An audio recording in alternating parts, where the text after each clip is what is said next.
Good evening. I'd like to call the July Marine Advisory Board meeting to order. Start with a roll call. Mr. Witten? Here. Ms. Chirelli? Absent. Mr. Dennison? Here. Ms. Norvell? Absent. Mr. Harrison? Here. Ms. McGowan? Absent. Mr. Franks? Here. Mr. Flanagan? Mr. McLaughlin? Here. And Chair Morley? Here. We have a quorum. Great. Thank you very much. I do believe we've got a couple of folks that are stuck in traffic. I know we've had a couple of calls to Andrew, but we're going to go ahead and get started anyway, and they can kind of catch up when they get here because we've got a full agenda for the evening. So with a quorum, may I have a motion for approval of the June 2nd meeting minutes, please? Steve Witten, motion. Do I have a second? Okay. All in favor? Aye. Opposed? Okay. June meeting minutes are approved. Moving on to our waterway crime and boating safety report. Sergeant O'Neill, welcome and good evening. Hello. Good evening, everybody. In the month of June, the Fort Lauderdale Police Department Marine Unit responded to 80 calls for service. They wrote 63 citations and responded to 1 minor marine accident. During those 80 calls for service, 5 of them were burglary vessels. One at 1435 Southeast 15th Street, where 2 Garmin Charplotters were taken. One on 433 Southwest 12 Ave, where also 2 Garmins were taken. One at 604 Southwest 8 Terrace, where 1 Garmin was taken. One at 2525 Marina Bay Drive West, where we had 3 Garmins taken from there. And the last one was at 1516 Ponce de Leon, where they had 4 taken, but they did identify the suspect in this case, and a warrant was issued for his arrest. There's actually 3 suspects. They identified 1, so they're hoping once they get him in, they can identify the other 3, and hopefully clear these other cases as well, because they don't usually hit once. They usually will hit several vessels in the area. So they've identified him and they put a warrant out. So as soon as they get him in custody, the detective bureau, I'm sure, will question him, and hopefully he'll talk and identify his two companions and probably clear a couple of these other ones up. Okay. Yeah, I know a few years ago there was you guys worked with BSO. There's like a whole ring working, targeting Garmins, it seemed. So seems like it's happening again. Yeah. Wonderful. Have a, Anything else for us? That's all.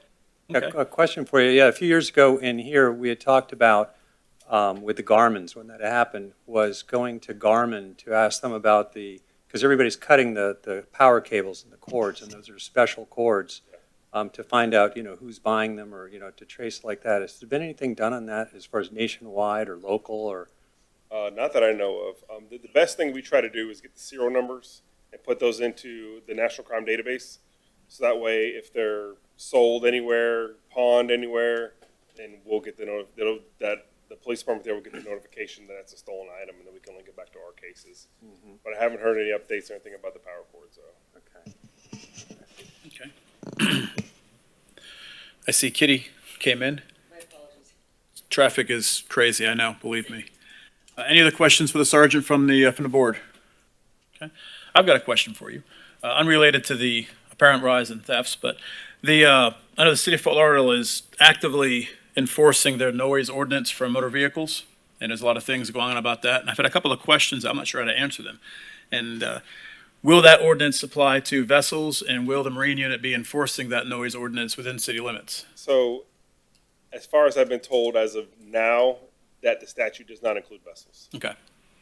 Normally, the state of Florida is good about adding vehicle and vessel in the statutes. So that statute just says vehicle. So unless there's some wording later or some attorney translates that differently, then right now, no. Okay, great. Thank you for the clarification. Excellent. Okay. If nothing else for the sergeant, thank you very much. Appreciate you as always. Thank you for your service also. Means a lot to us. Going to be getting into we have 2 permit requests tonight and 2 waiver requests. And before we get into item 5, starting off on it, I would like to remind those that are here to speak to please make sure you use a microphone. Please state your name for the record and make sure we get everything from you that we need. and Andrew will be great about helping with that. So the first item is dock permit for 607 Cordova Road. Glenn Wright, manager of the property. Hi. You're not Glenn. No, I'm not Glenn. My name's Michelle Wilson. I work for Ashore Permits. I am permitting the dock for this property at 607 Cordova Road. Okay. So I've submitted the documents to you at the request. This dock is for approximately 40 feet long by 8 inches wide. 8 feet, excuse me. Sorry about that. Okay, basically, at this time right now, they don't have a vessel, so I've submitted a letter stating that once the vessel is brought on, we will inform you as to what the vessel is and all the requirements, the specs of all the vessel. I don't know what else you want from me, other than I'm trying to get the permits. I've already gotten the county permit. I've submitted with the Fort Lauderdale Building Department. Their comment back to me was to get your approval, and that is what I'm here to get. So any questions you have for me, I'd be happy to answer, and if I can't answer them, I have an associate here that can help also. Wonderful. Okay. I'll kick off the questioning, and we can go from there. Okay. You mentioned the vessel. Everyone knows I'm sort of a stickler for that in our request, because it is part of the permit application. Looking at this and the next item, they both appear to be development projects that Glenn's in charge of. Am I correct? So the person requesting the permits will not actually be the owner of the property once it's completed and sold? Yes. Okay. As of right now, it is Mr. Wright, the manager, who's handling it, and as I said, there's no vessel at this time.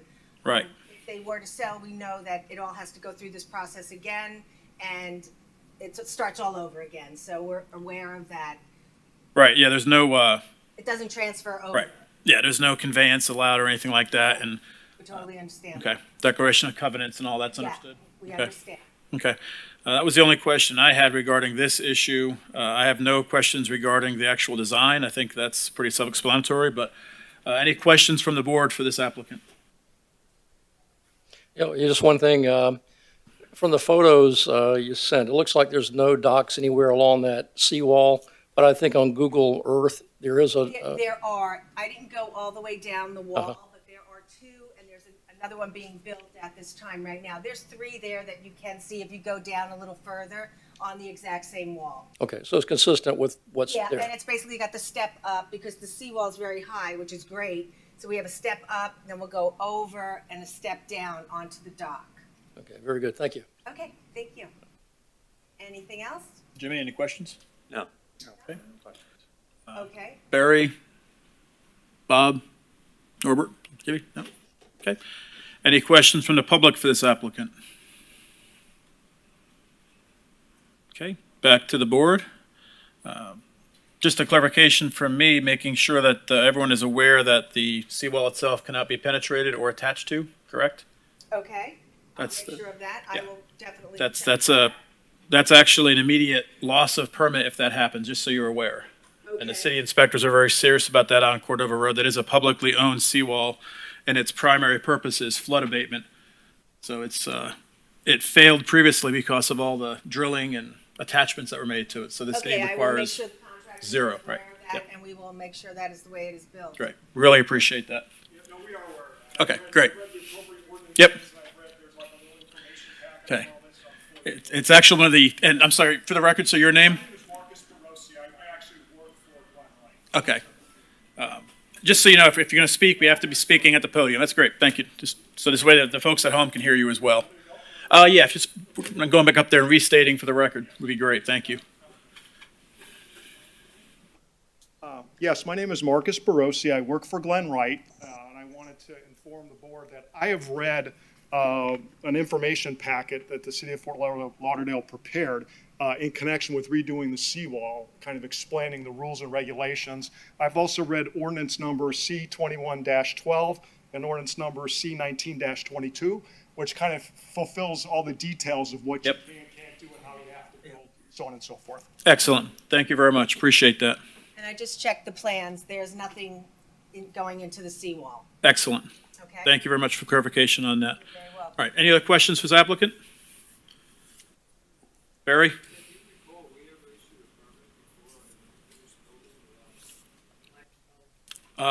Microphone. Have we ever, in the past, issued a permit on an unfinished building? Not in my time, but it's apparently not without precedence according to the city. So, and Andrew, maybe you can clarify that? I believe you've done one recently, in the 600 block. It might have been the 900 block without a principal upland structure, but that is a requirement of the dock itself. Once, the dock can't, occupy a property that does not have a principal upland structure adjacent to it. Okay. And/or a boat? A boat is not a requirement for these dock permits. As long as the boat that's there, it belongs to the permit holder is the only caveat to that, which is item 4, obviously, but. Okay, anything else? Like a motion on this item? I just have a comment first, that Okay. this property is directly at the end of my street, Mhm. and the design that I see on the docks are actually pretty aesthetically pleasing, and are with a floating dock, it's a nice design, as presented, so Thank you. I think it's good. Yeah, it's around the corner from mine too, and I appreciate the effort that went into the design of it. Perfect, thank you. Great. All right, Okay, do we have a motion? I have one Oh. more question, because Okay. Andrew just said something I'm a little confused with. Andrew's words were that you have to have an upland structure attached to it. We don't have an upland structure attached to it. Does You- that mean? You needn't have an upland principal structure to apply for a dock permit. To have a dock and use a dock, a principal upland structure is a requirement. So eventually, They will it need it will one. be necessary. So you can approve it, so we can approve it, and if we approve it, can it be built? It can be built at a point when they are committed to installing a principal upland structure. So that we don't have to issue a tentative approval, that would be up to the building department, I imagine. Correct, yes. There are shells, or a shell at the one property. Right. Now, so. It's started. Yes, just to clarify this is 607. 607 Cordova, building permits have been issued and the shell has commenced construction. Okay. Okay, excellent. Excellent. Anything else? Anything else? Do we have a motion? I'd like to make a motion to approve. Okay, Steve Whitten, motion, second? Second. Norbert, okay. Any discussion further? All in favor? Aye. Aye. Aye. Opposed? Okay, Carla, motion for that one passes. Okay, thank you. I'm also here for the next one, which is the 601 Cordova. And it's a 40-foot by 8-foot dock. I'm doing the permits, as I explained before, but again, my name's Michelle Wilson. I work for Ashore Permits, and I was hired to do the permitting. And again, it is in the city of Fort Lauderdale pending your approval, and I can't go further without your approval. So that's why I'm here to request your approval again on 601 Cordova. Okay, Any questions? board? Robin, Kitty, anybody? No? Okay. Public? Okay, I think all the questions were answered under 607, so thank you for that. Take it back to the board for a motion then? Motion approved. Second. Okay. No more discussion? All in favor? Aye. Opposed? Motion carries. Thank you very much. Thank you very much for your Thank you. time. I appreciate it. Thank you very much.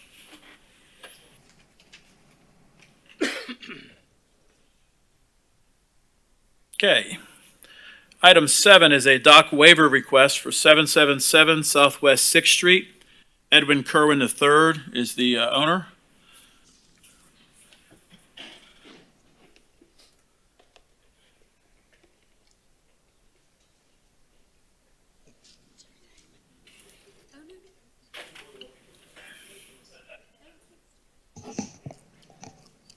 Good evening, everybody. My name is John Petrowski. I represent the Dock Experts, which is the contractor for Mr. Kerwin, who is here beside me, and his daughter Christina, who is in the audience. And Andrew, you want to make sure that's up so everybody can see it? I think you told me to push a certain button, but. It's on the screen. It's just not on the video. All right. And let's try to see if we can get it into Oh, perfect. Okay, cool. All right. We're here for two properties. They're adjacent to each other. 777 is the first one, and the Eastern Moore project. We are asking for your approval on a variance to install some dolphin pilings. They're here on this, yep, sure. Oh, you're gonna do full screen? That's what I was looking for. Thank you. Now I just go up and down. So the location here, you guys can see, is at the bottom side of the river there. Mr. Kerwin owns that 801 lot, which is the corner coming off the Tarpon River there, and the home behind it. And then as you move eastward, the two projects and subject for this evening are 801 and 777. 777 is, just for clarification, the one with the two boats there. And those are his personal boats. This is a set of plans. We're asking your permission to install 4 sets of dolphin clusters at 62 feet from the seawall. This is a survey showing how far we are from the width of the canal in this area, which varies between 260 and 295 feet, and that we're still well outside the 30% limit lines. And the primary reason for this is, as you can see here, and I'll let Mr. Kerwin explain, he's been sustaining some pretty significant damage to his boats and his property. And certainly with hurricane season and things coming up, we're trying to get things in position so we can secure his vessels and his property safely. We are in current construction on redoing the seawall and the docks on these sets of properties here coming around the corner. So this is just a part of our kind of overall improvement project. But Ed, you want to explain some of this? Oh, sure. Hi, my name is Ed Kerwin. So what happens is, in this particular property, it is the widest part of the New River. And a lot of times you'll have large boats come by. Yep, sorry. We'll have large boats who will come by trying to make the bridge, thinking the bridge is opened, and then trying to make the bridge. And what happens is they will make a big wake, and it's very difficult at this point, the way we are. Yeah, and hopefully this, will that? There it goes, yeah. Okay, yeah, see, look, you can see how the boat gets just hammered around. And the reason, most of the reason is that we can only secure the boat. It's only a 42-foot boat. That we can only, it's pretty much midship is where the existing pilings are. So we need to bring those out further. Yep, okay. And we'll see. Yeah, we'll see. This is off the neighboring property. And you see how these large boats come by. That was a video. Yeah, there it goes. You'll see. So it is a no-wake zone, as you know, and they don't adhere to that because they think the bridge is open, and what happens is that as soon as they come around the corner, then they slow down. So, and then we have a lot of times, if you can see here, a lot of boats, because it is the wide part of the river, just come ripping through, thinking, they go slow by everyone else, and as soon as they come to here, they're ripping through the area. And so we've had major damage to our vessels. As you can see in the picture, it was over $4,000 to it, and you can see how. So that's one of our concerns, obviously. What about the angle too? Oh, yes. So, yeah, and the reason why here we have to go out further is because if you can see in this picture, the seawall comes in. So you can't, this particular boat and this particular slip has to be pushed out 6 to 8 feet further than where it should be, just because of the way it lies. And so that this is, yep, yeah, okay. And these videos free, so. Yeah. That was gonna Okay. go to- Yeah. Okay. Yeah. So, even though on that particular boat, we have a do not, no wake zone on the front of the bow of the boat, it still doesn't matter. So, and this is a constant problem every day, all the time, especially with the smaller vessels as well. And I also know Ed Strobel lives right across the way, right directly across from us. And he's out there with his horn every day, just blowing, just trying to stop people from ripping, going through there. And I know that's one of his. He had come and he had done the same exact thing because of this, as well as hurricane season and what have you. So we've been here for 10 years now. It's a family. We're not here. We're not building anything. We're not doing anything. We just like to secure our personal property and have it not damaged. And there is the pro and the con of being at the widest part of the river. Thank you. And just to note that the gentleman that's across Ed Strobel, he applied and was granted the exact same exemption that we're asking for here at I believe a very similar distance.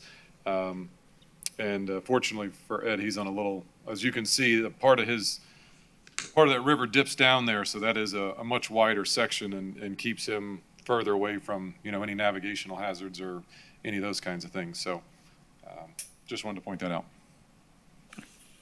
Great. Is that all? Questions? Okay. Take it to the board. Any questions for the applicant? I have a couple. What's the size of your boats? Right now, we have the 42-foot, and then the other one that is sitting on the other property is 48. Okay. And in the photos that you have, I was just looking, there's a bunch of different boats that are in the pictures. Have you been going through The boats? picture here right now? The one No, I that's mean, on- I'm like referring to this photo. Right, yes. It was in the pack with a Right. monohull sailboat and a larger. Yes, sport that deck. that was taken years ago. Okay. That was taken years ago. Matter of fact, those boats aren't there. The two small sailboats is where we're doing the seawall now. Okay. So, yeah. Okay, because the concern, or a concern that I have, is that with the two properties together, which I had to kind of paste together to do it, it could easily turn into a 6-boat marina at this spot. So that's so- what my so- concern is, that's what you're trying to create. Again, this is a family-owned property. We're not here to be renting. That involves people coming onto the property and doing that. No, this is not. This is our family. We've been here for 10 years. These are the boats that you've seen for 10 years. If it was a different situation, you would see a lot more boats. And you don't do. We don't have that. That's not what we're here for. We enjoy the properties, but our property, we like to have it secure, and not have damaged. Okay. And so, Or do you own the adjacent, the 801? Are you going to live there also, or is that going to be your house so too, or- there's the 777 property, Yeah, and then 801 is my daughter's property. okay. Okay. Yes. So it's a Yes. daughter living there. Yes. Yes. Explain that you live, that they don't understand, explain where you live here, that you own this property, but you're not planning to develop that your home is here, right? Oh, across the street? Yeah. At 800, yes. We actually own the 4 properties there. So the larger property we own as well, but that has Vacant nothing to lot? do with that. The vacant lot? Yes. Okay. Yes. Yes. So we've had that for over 10 years as well. Ah, okay. So for lack of better terms, it's a family compound, if you will. And so with these, then that's even more concerning would be the marina aspect, because I was on this board when you came for a dolphin piling to be put off of that property a few years ago, and there was a lot of opposition in the Tarpon River, whatever the neighborhood back there, about that as far Right. as the safety of turning. Right, You know, and onto there. nothing has changed since then. Okay. True. Right, so, and it won't. This is our private property, this is our boats, this is what we came, you know, that's where people are down here for, Fort Lauderdale. It's a boating community. You know, we just came back from the Bahamas. It's just, you know, that's what we do. Yep. And just to the timing of that, the waiver that you're referring to on that lot property was, they redid that seawall at the time, so that was kind of connected to that project, and we're just now getting to those other two properties where we're redoing the seawall, and so the footprint, if you will, of the slips that are there, that none of that's changing other than just raising and reinforcing the seawall. So we're not adding any slips, we're not changing the dimension of it, we're just reinforcing what's there and trying to secure it so that it's functional the way it is. You're absolutely right, that waiver that was granted for the lot, that was when they redid that seawall, and that was connected to that project. We're just now getting to these other two. Okay. Yeah, because one of the reason for my, doubt or questioning, was the last variance that we gave, which I'm sure you're aware of at the Coral Castle, we didn't give it. The county commission, the city commission did, or, overrode our recommendation, which Right. was not to do it. Right. Is that just as you're having the problem now with enforcement of wakes, there's a law that says you can't, cast a wake like that. Yeah. There'll be a law that you can only go 30%, into the canal. Correct.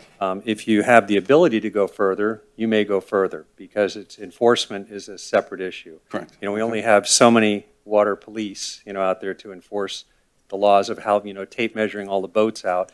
Right. So it's a concern that if you have the ability to put a large boat, you may put a large boat, in there. And that's a concern at the previous property, that they will put larger than what actually would fit there. Right. And in your property, even more so, especially on the 801 property, and that with 30%, you could put a 115-foot boat, and that's on the westernmost slip. On the western, right. Yeah, especially with, you could easily fit a 25-foot beam boat, in that slip and go out 115 feet and still be within 30%, Right. of that spot. And the way that it's laid out is Okay. to allow that, to happen. Exactly. I was going to say, if you'd like to make donations, we'll try to get a boat that Well, you big. get but it, no. you get it if you rented the slip, to someone who could do that. That would be a large number that you would collect. I can, I guess you can say that for anywhere on the river itself. But as if you can see, we have not done that. We're not doing that. This is not what it's for. We're getting these, we're securing these slips so we can put our boats there and not get damaged. Yep. Well, And Jimmy, that's a great question. So the 62 feet was really based on approximately a 50-foot vessel, as I think almost everybody here is pretty avid boaters or familiar with the boaters. Those dolphin piles are generally designed to be off the bow and spring the front of the boat. So in other words, if you put a much larger vessel than that, your bow, and it would be past those dolphin piles and then That's fine. not as effective as it should be. And I 100% agree with your question, but the where those are placed and the way they're designed is to accommodate the existing size of vessel that he has now, which is approximately 48 to 50 foot. And that's why they're positioned so that they can be moored appropriately. If you tried to put, to your point, a 70-footer there, those dolphin piles really would have to be, 20 foot further out for that to work properly. Sure, it wouldn't hurt, but, they're designed to be off the bow of the boat. So it's where we're asking for them to be allowed is specifically for his size vessel. Yeah, but correct, with the placement of the dolphin pilings at the length they are, you could easily put a 100-foot boat in that slip with those dolphin pilings and be safe, at that spot. So, it's all, I can't answer that question Yeah. because that's not. yeah, and the issue, here is the safe navigation of the river, is that, the marine industry is up the river, it's to the other way, and as you, in your videos, saw was the one boat that was going fast was passing a boat that was being towed, up the river to be going to a boatyard. And the more that we make this a gauntlet that they have to go down with a whole bunch of boats on the side not to run into the boats, the harder it is to get boats up the river. This is while there's a lot of houses on the river, it's a commercial waterway, of getting boats to go to marinas to get fixed. Right. And this also is an area where there's a passing of boats one going east, one going west, in that spot. So choking it down is, not a good thing for our industry, of boating, which I'm a supporter of boating as well. So I'm Right. happy to be a boater and happy that you are too. Right. To see my point, Yeah, no, I totally understand. And to your point, the people across the river can do the same thing as you suggest. We're not doing that. I'm not looking to do that, because it's the same width and going out, 62 feet, I think it's something to the effect of, I don't know,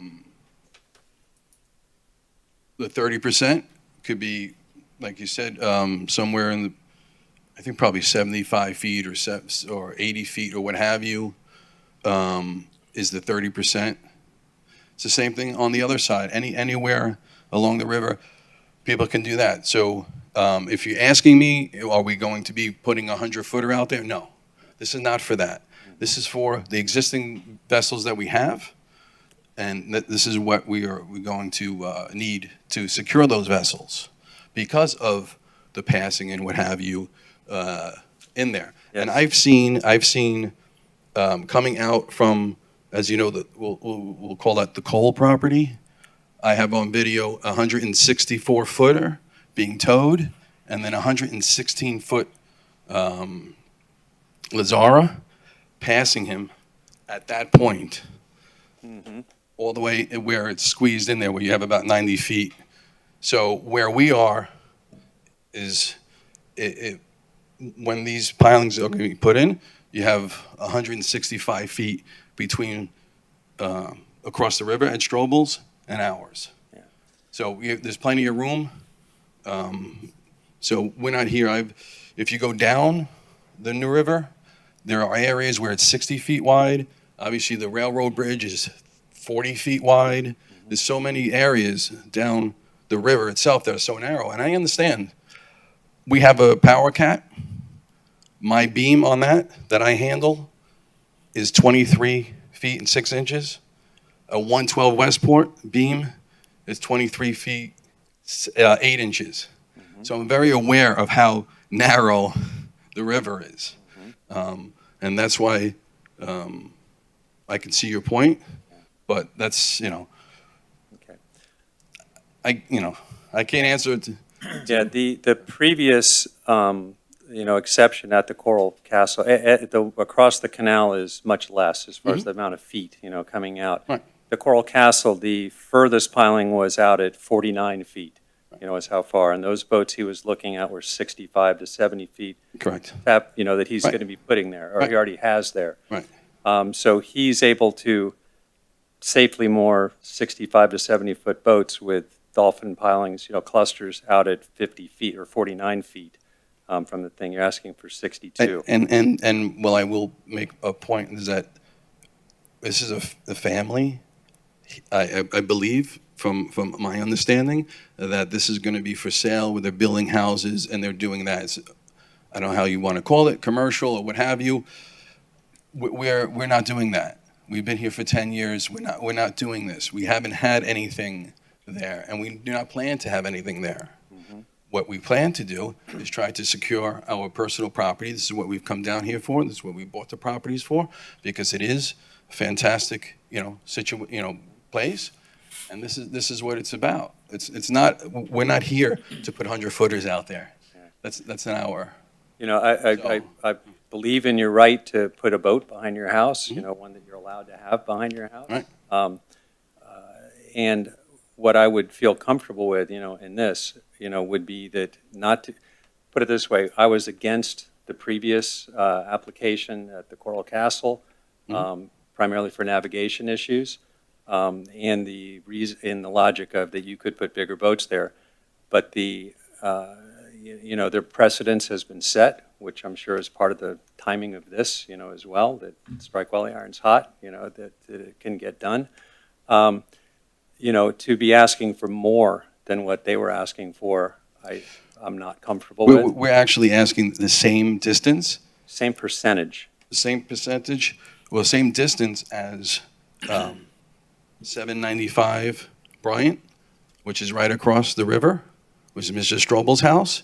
He already has that. You keep referring to Ed Strobel. We don't really care what Ed Strobel has. We address each individual applicant I'm just on an saying. individual basis. So, Okay, you know, so- we're talking about the Castle property next to you was the previous one that we objected to. As a board, we unanimously did not support that.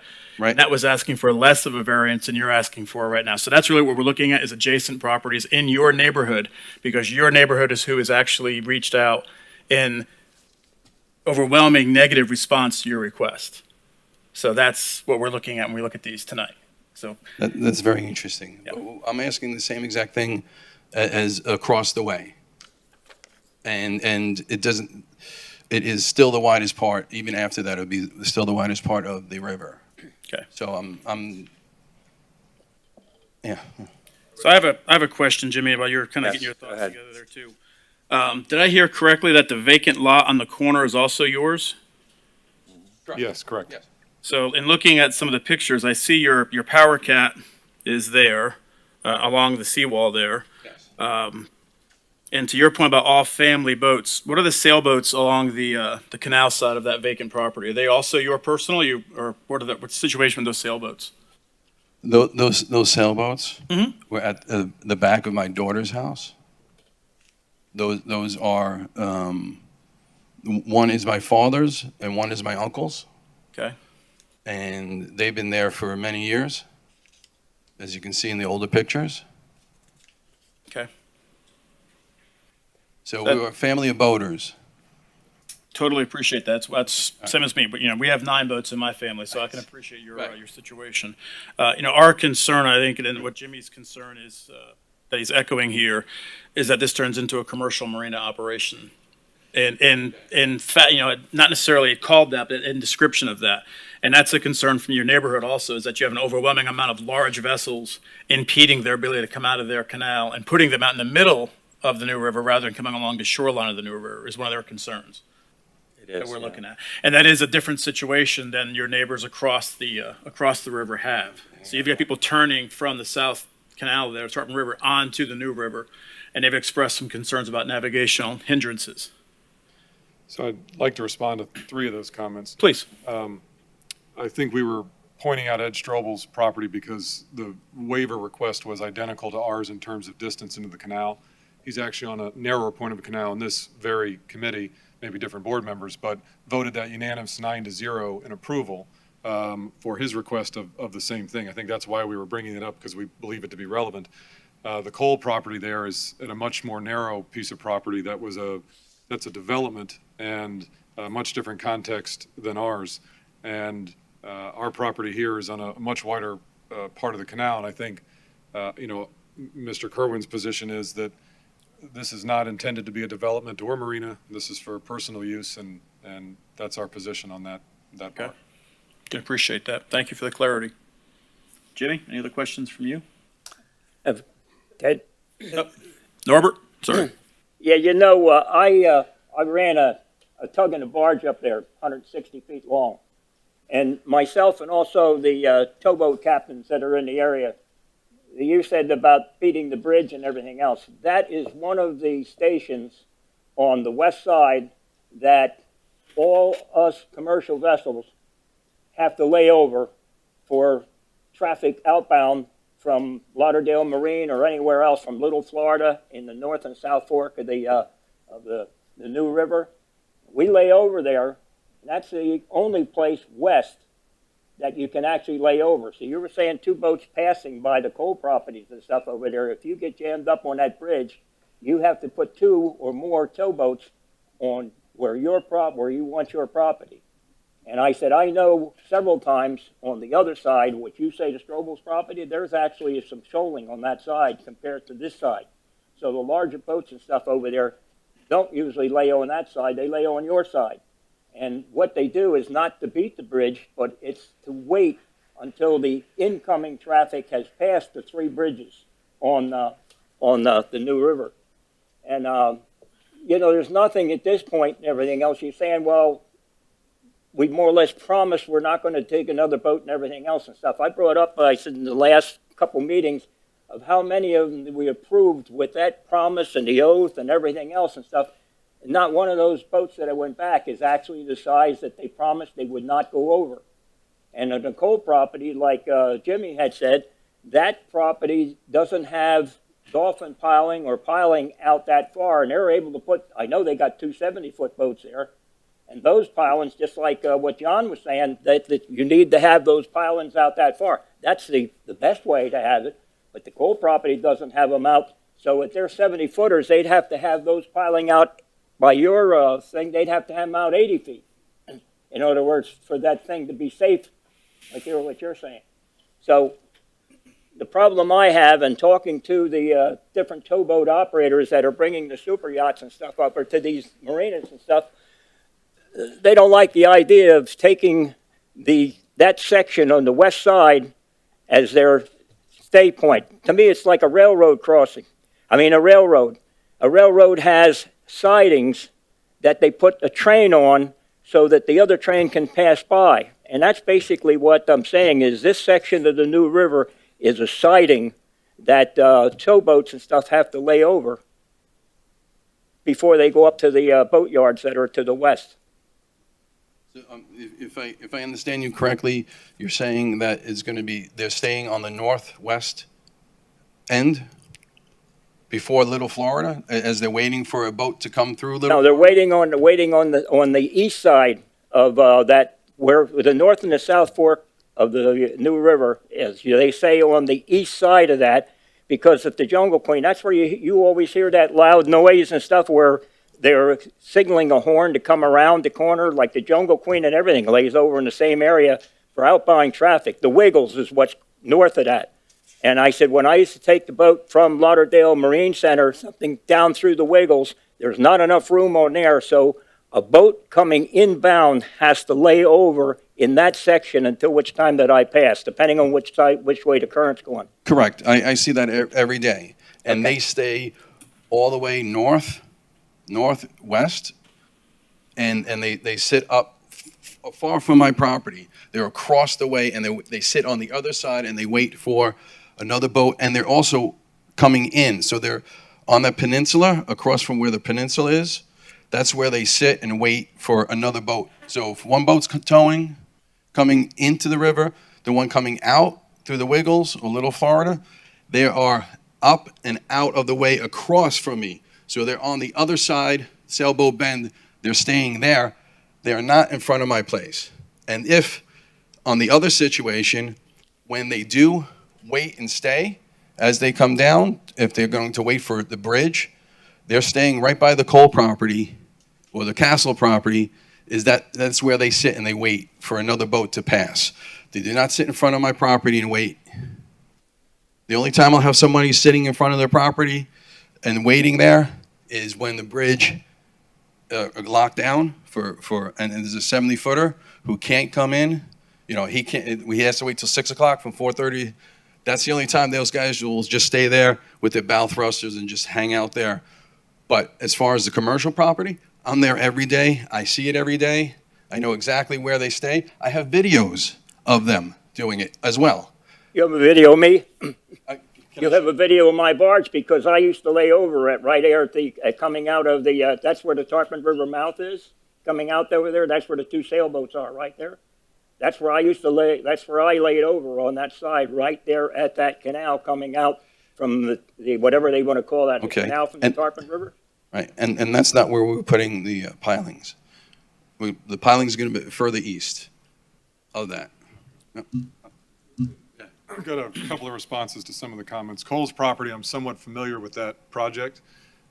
He's got and maybe apologize on our part, we didn't clarify. We're requesting for wood dolphin piles. On Cole's property, he's got extremely substantial, at least proposed, they're not in yet, but substantial concrete docks that are lining those slips with very substantial, large concrete pilings. So to the kind of point about, well, you could put that there, or, at the same distance, what we're proposing here and asking for is substantially less of a structure than what Cole is putting in. And he's in, mind you, a much more narrow place, but he's got substantial concrete docks, substantial concrete piles. And we're talking about wood dolphin clusters. So the only reason you'd be able to put much larger vessels there is because what he's proposing to do is substantially larger. There's been some comments about opposition, as I think everybody on this board knows.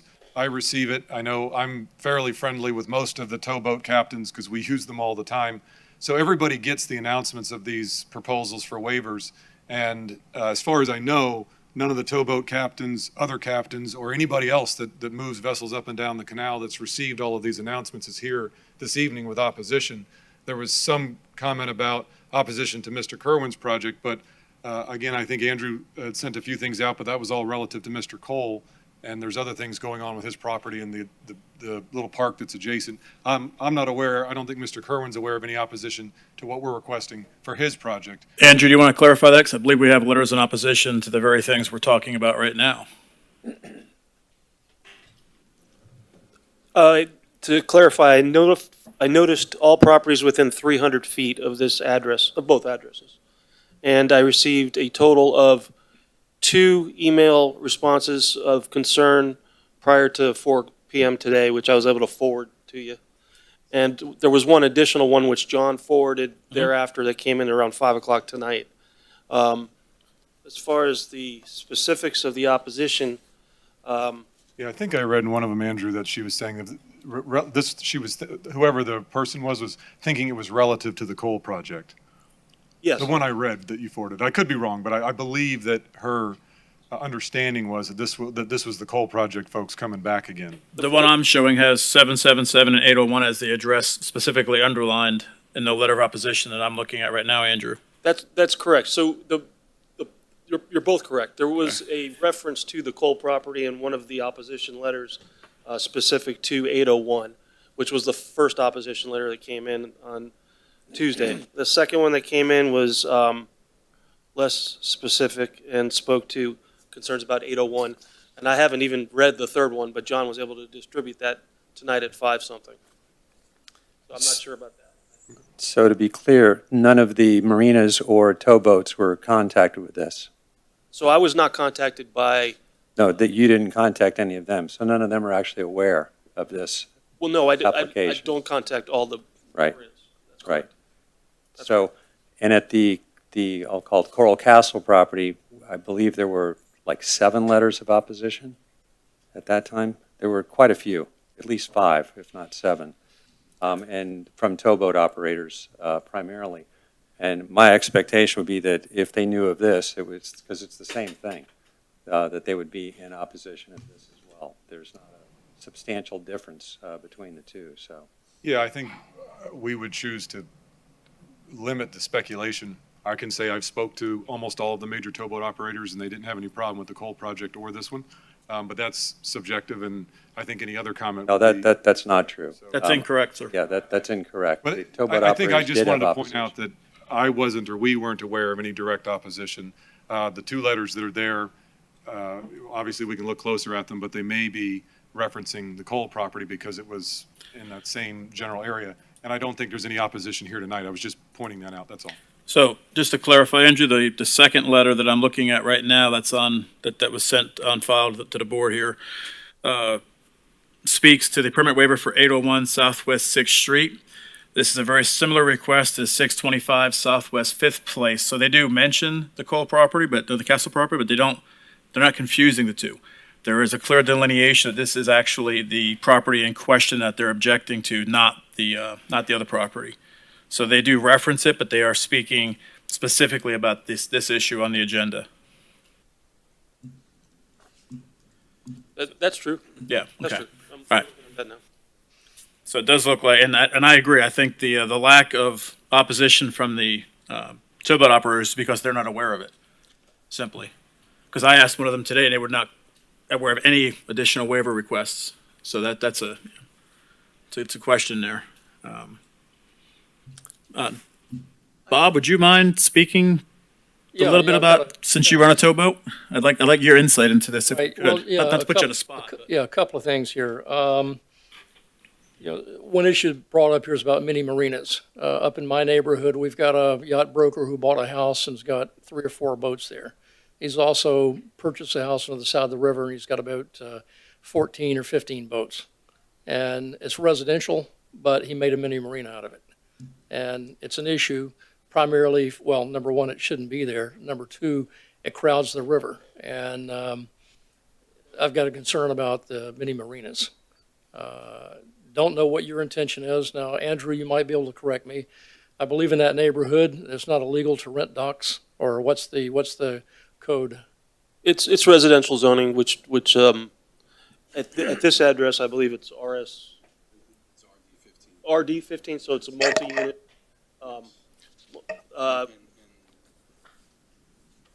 Let me look up that zoning. Sure. It's residential zoning. It's RD 15, I believe, and renting slips is allowed. I think you're correct in that. I'm not here. I'm sorry. That may be a point of fact, but that's not our intention. It's not Mr. Kerwin's intention. It's not why we're here. In point of fact, it is zoned where you can rent boat slips, but that's not our intention here. That is not my intention. This is not what we are here for. Oh, okay, I'm I not- understand, it's just I kind of a red understand flag. everyone's concern that people, will say one thing and do another, and then your concerns about marinas. I hear the word marina. It's not a marina. It's a single-family home. It's our family homes. This is not what we're here for. I am here to secure, as a right, my property so it is not damaged any further due to the fact that boats come by. And as you can see, I have videos. We would be here quite a time watching videos of it. Okay, I'm there every day. I see it all the time. It becomes a hazard. I'll be on the boat, and the big boat will come by, and I'm getting tossed around. Yes. I'm in the boat sometimes, and I get tossed around. It is not safe. I need to make this safe for me and my family, and this is what we're here for. I'm not here. So I have one other question for you. As far as the safety and the video of them getting knocked around, why are you not considering, or why did you not widen the slips? Because you only get so much extra help with going out further, but if you widen them, you could have the boat more in the middle, and it would wash better. We actually, one of them is being widened on 801. They're existing slips with existing docks, with existing pilings. I'm just adding to it to make the hurricane and/or just the daily occurrence of it.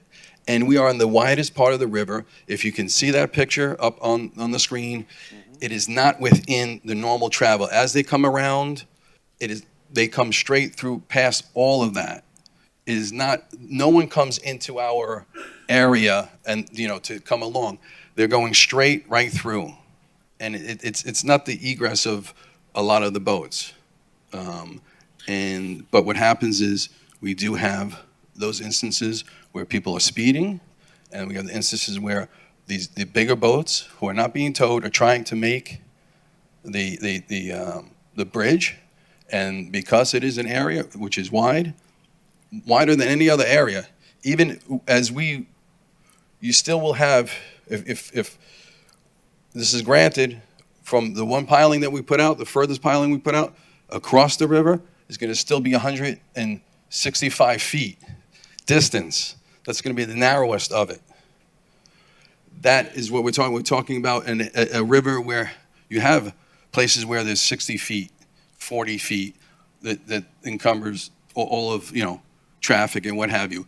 Any boat that passes here, they're passing up and down the whole river. It's just not here.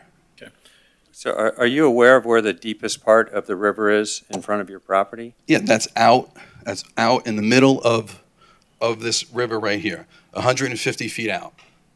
Anywhere between 100 and, on either side. So, Because, one thing is that along the river, there's, it's a river, it's not a canal. Mhm.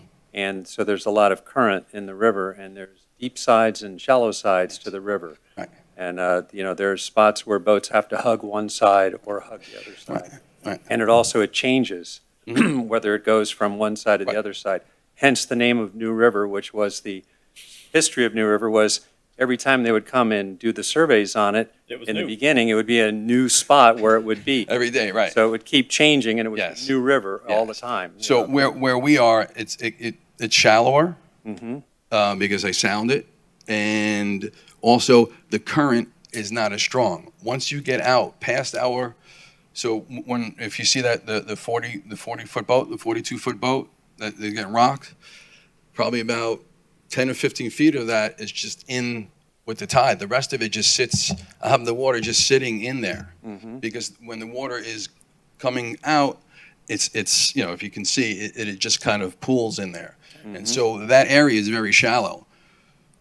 The middle of it, you have 14, 16, 18 feet there, but where we are, we have only in front of 801, it's only 3 feet at low tide, and so this is when we did the other property, we had to dredge because of that. We actually dredged a little bit of the Tarpon River as well because it is so shallow in that area. So this is not where we are. Is not a high traffic area where boats are passing us right in front of us, as opposed to the other side of the river. As you come around the corner, you have to. When they come around the corner, they're nowhere near our boats. That's not my issue. It's not like, oh, someone's gonna, I need to put a piling out here because someone's gonna hit my boat. That's not the issue. The issue is when they do come by and they do have a big wake. This is what happens to our vessels. Let me just, Steve's been, hang on, Norbert. Steve's been waiting actually pretty patiently here, so. Thank you. Steve, you, then Norbert, you'll be next. I Thank don't know you. if this thing's on. A couple questions, and along that line, you've been there for 10 years. I haven't seen a substantive change in boats going up and down the river. They've been dragging those big boats for years. So I'm curious what's changed in 10 years and you've owned your boats for a while. So what's really changed in the last 10 years that necessitate this change from you? Well, it's been now the opportunity. My daughter purchased the house in the middle of 801 about 3 years ago. And so now we have the ability now, we put those docks out in 777, I think 10 years ago as well. Did the seawall as well. So now we've had a point where we're doing the seawall now for 801. And now is the time where we have a contractor, instead of piecemealing everything, we like to get everything done at one time and done right. And not, have an issue where we're going to do the seawall and put in pilings and then have an issue again. We're doing this in a stage where this is the time where we have the opportunity that we're doing all this work now. As you know, as well as I know, it took over a year or so just to get a permit for the seawall. Okay. We're improving our properties. It's all brand new seawalls around the properties that we have. Not next door, not down the block, not across. They're all brand new seawalls. So we're investing a lot of our money to this to make the property right for us. I'm not worried about anyone else. I can't speak for anyone else. I can't speak for anyone. So let me, I don't mean to cut you off, but I get your point. I want to make a statement because it was brought up, and then I want to throw out a question to Chair and maybe the board. When it was referred to the Strobel piece of property, Chairman rightfully got excited because something similar that we approved previously doesn't get rubber stamped here. Conditions change, situations change, et cetera. So I just want to make that point that it's fortunate if you come in like that because we all think that it happened before, but unfortunately times do change. So that's why we're looking at this. So my question, Chair, is are we looking at this as two separate waivers or are we discussing both at this time? Separate. Both properties will be considered. I'm hoping that most of the questions are answered with the first property, just like with the Glen Wright proposal, but we'll discuss both separately. So we'll deal with 777 right now and then deal with 801 separately. Norbert, you're next. Yeah, I'll tell you something.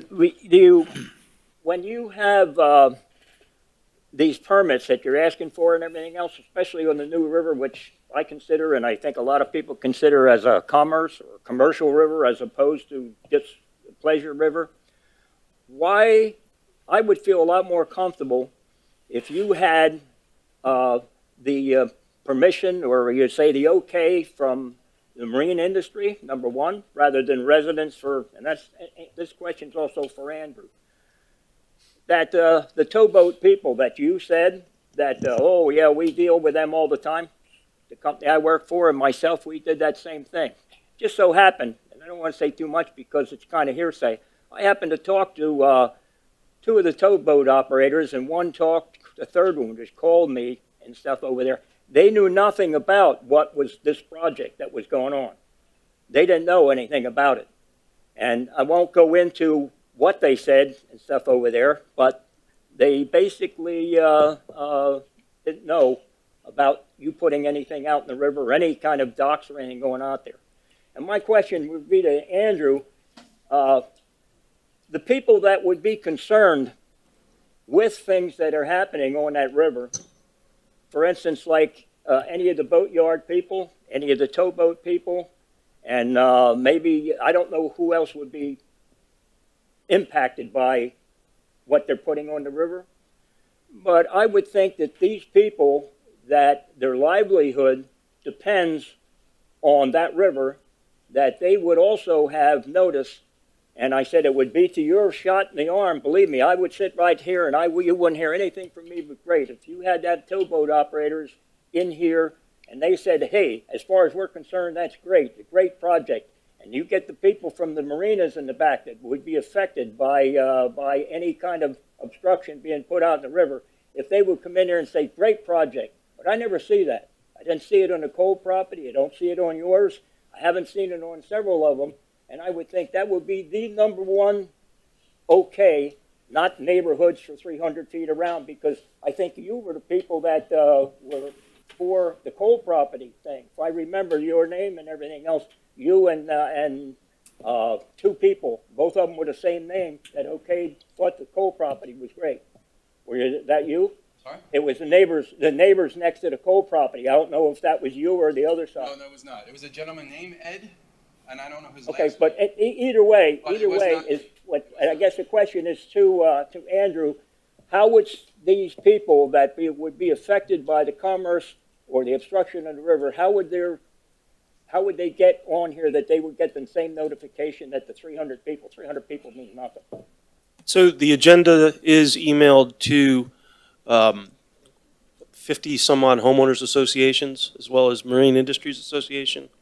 With the Cole property, the 625 property, there was an excessive amount of opposition, as you recall, and they were asked to be kept abreast as it was brought back. So there was more, there were more emails back and forth between myself and them because they had specifically asked me to keep them notified. Yeah, well, I have, I said, talking to the towboat operators and stuff over there, and so they're part of, I would say, the marine industry, and they haven't been notified. And I talked to two boat, let's say, repair places and stuff up the river, big ones. They didn't have any idea that that any kind of project is on the river. So either the system is not working, or they're not getting, somewhere they're not getting the notice that...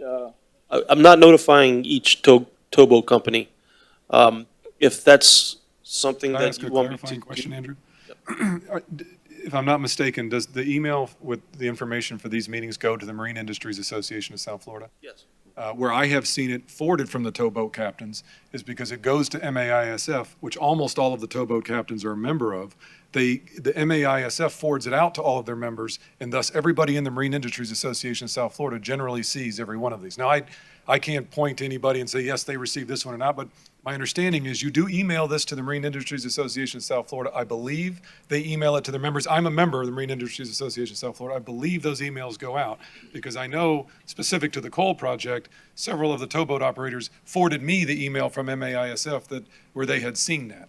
So I don't email the backup. I email the agenda.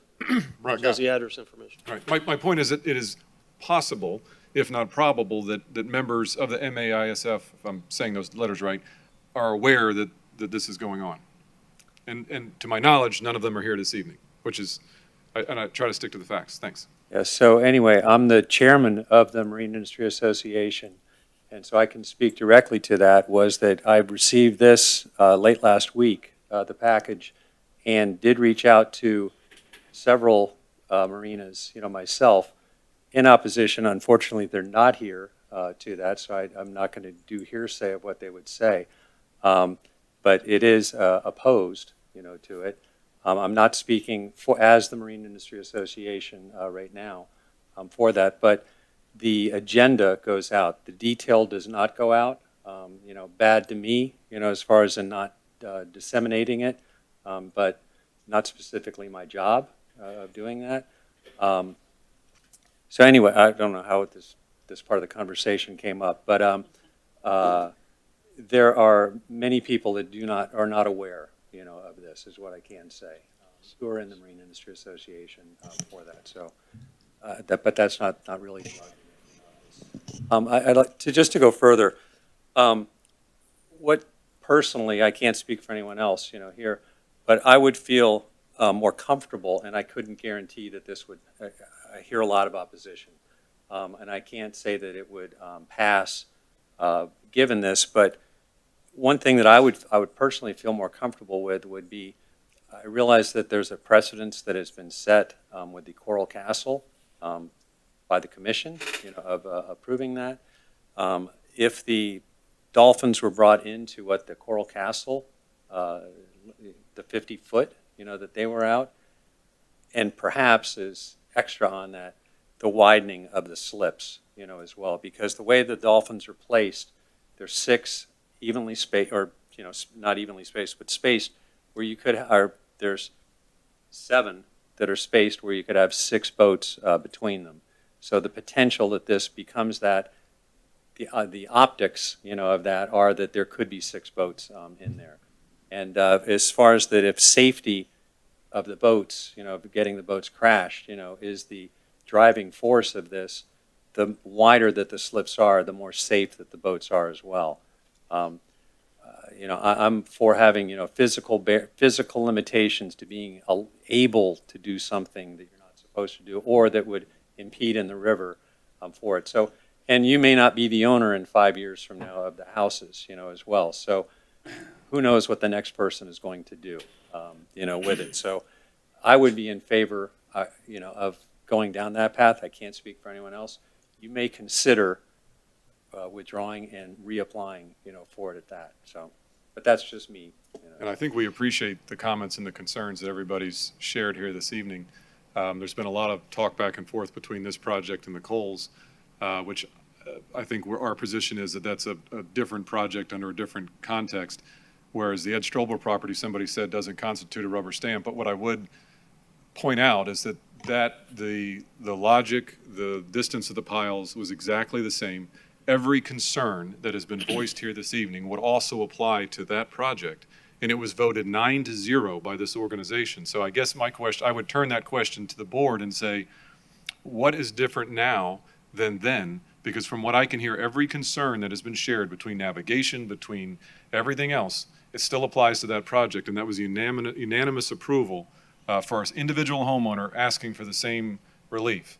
And to me, that holds significant water, at least in terms of rationale. I'd like to address subjectivity here. I'd like to address that immediately, actually. And if I could, I'd like you to advance the slides or go back to that picture there so everyone can see it when we're talking about it. It's actually it's a shot that shows the nearby variances, but it also includes that one. Yeah, there you go, perfect. And I'll explain my rationale for wanting that particular picture up on the screen for this discussion. So mentioning the property across the New River at 716 Bryan Place, there is one large difference, and perhaps this is something that Norbert and Mr. Franks can speak to as well. My background is moving large vessels. That's my specialty, is moving usually ships, tankers, cruise ships, all, large, 1,000-footers. So I understand spatial relationship and things like advance and transfer and all of that. So when we look at this, with respects to the commercial traffic on the New River, the biggest difference between your application and the application across on the north side of the river is quite simply the alignment to the bridge span. if you're looking at it from a navigational standpoint, from a maneuvering standpoint, and from a safety of navigation standpoint, your property actually, again, looking at the center span, coming down the river and making that turn, at no point would the property across at 716 Bryan actually enter in to their swing area at all if they were getting lined up for the bridge on an outbound. However, your property does. And I think that's why the concerns from those that are involved in marine operations and marine construction and marine towing and those things are voiced. I've lived on a river for 30 years. I actually moved off the river because there got to be a little too much traffic and a little too much damage. So, Mr. Kerwin, I totally understand and I agree with your concerns. I moved for those same concerns, so believe me, I am totally sympathetic to those issues. So don't feel like we're not. I'm sure everyone on board is. Our concerns are threefold, not just your issues, the concerns of your neighbors, and the concerns of the marine industry that relies on the New River for commercial traffic and the safety of the public. That's really our biggest concern. So but hopefully that answers your question as to how the two are differentiated. How your property lies in relationship to the bridge in comparison to Mr. Strubble's property across the New River. And I guess that would, since all these things are public record, if we went back and looked at the notes from those meetings, we would probably see something to that extent that was discussed. You are certainly welcome to investigate that on your own, sure. Sure, If you'd thanks. like, that'd be great. There's, the nice thing about being, on this board is that we're surrounded by experts in the marine industry. There are folks in here that have decades of experience on towboats and decades of experience moving things up and down the river. So they're very keen on certain things being known to them and perhaps not known to the average neophyte or recreational boater. So, but yeah, please feel free. Thank you. And just to point out, I personally was on our barges, which are over 90 feet, that came in perpendicular to work on those seawalls, in addition to the subcontracted barges. So at multiple times, we were there for a week span.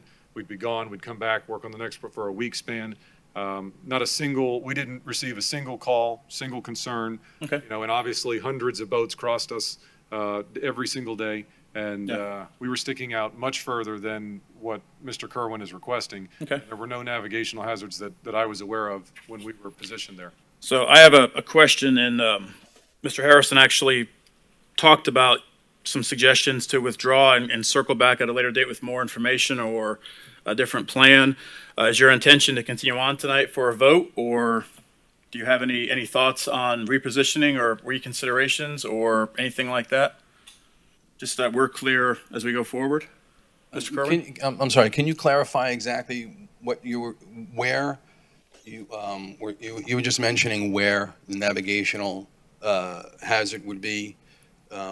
With regards to the alignment of the bridge, when you're coming up, you're on a curve in the river.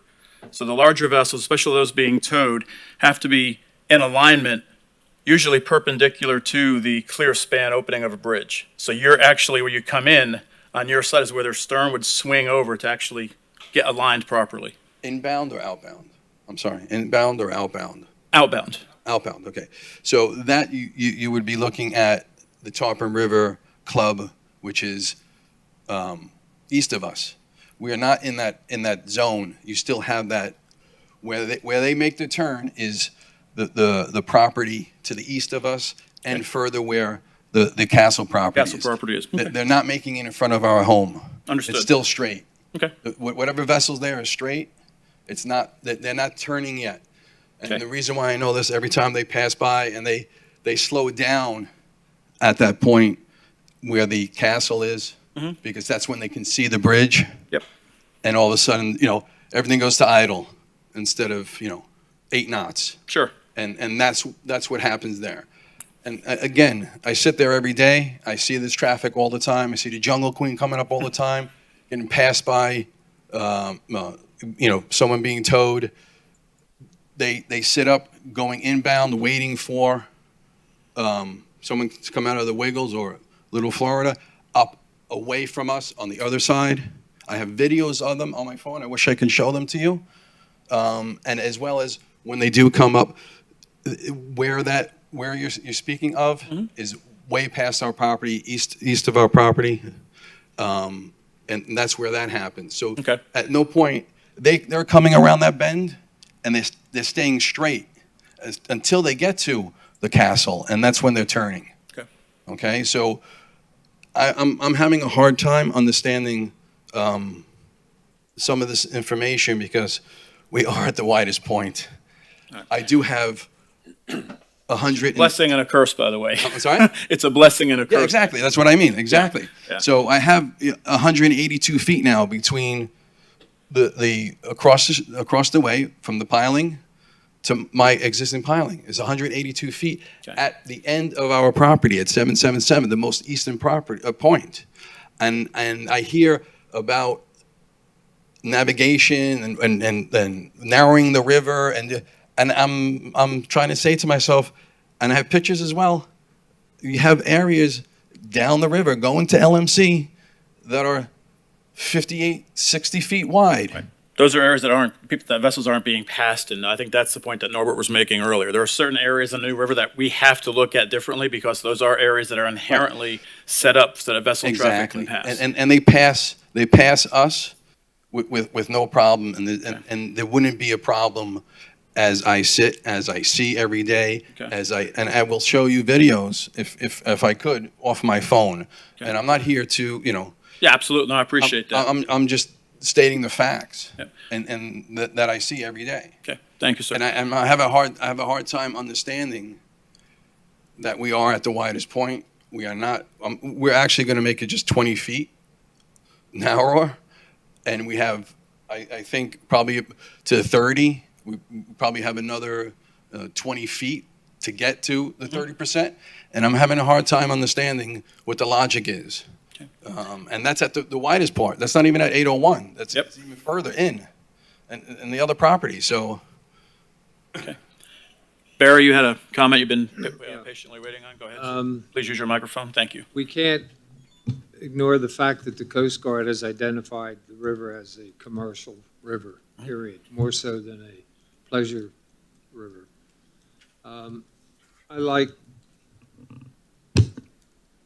There were three thoughts I put down here. Mayor Norgal, you see a picture on Facebook every day, 160-footer, 170-footer, 180-footer, whatever Dennison sells is going up the river to get fixed or get corrected. We never had that activity before, and we welcome it. We need to protect it. You hear it all the time when the more obstacles we throw at a guy who's got a decision to make, whether he brings the boat here or he takes it to Palm Beach where he's got a straight shot in, doesn't always have to be towed. Here he has to be towed, but fortunately they still like coming up to the yards that are there. Years ago, we talked about this board one time on this 25%, 30%. Maybe if we looked at restricting the length of the boat as to whichever is less or greater, whatever way the percentage would fall out. And the other thing I had was, Jimmy, your idea about if they would consider rolling the pilings back a few feet. It's going to soften the blow, won't take it away, but I think it'll soften. There was a precedent set there, and I think if it can be negotiated, they ought to consider it. So. Thank you, Barry. All right, any other comments from the board? Yeah, just a couple of things. Yeah, one thing, if you're going to be watching the river sometime the next couple of days, you're going to see a 150-foot barge with a crane on it, 50 feet wide, coming down the river. And the comment I heard today on that was that they had such a difficult time getting up, it's going to be hard getting back down. And you're looking at any sort of construction up the river, you got to have a barge, and you got to have the room to maneuver.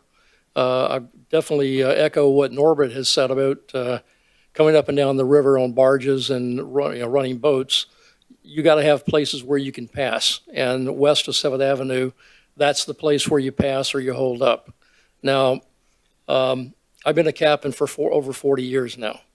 When I'm maneuvering a boat, I'm looking, what's my safest margin? Do I need to move over here, over there? What's the current doing? What's the wind doing? Have I got the Jungle Queen coming? Do I have a barge? Do I have crazy people on jet skis? I've got to figure out the best place to be. And if it's in the pocket over near where your house is, that's where I'm going.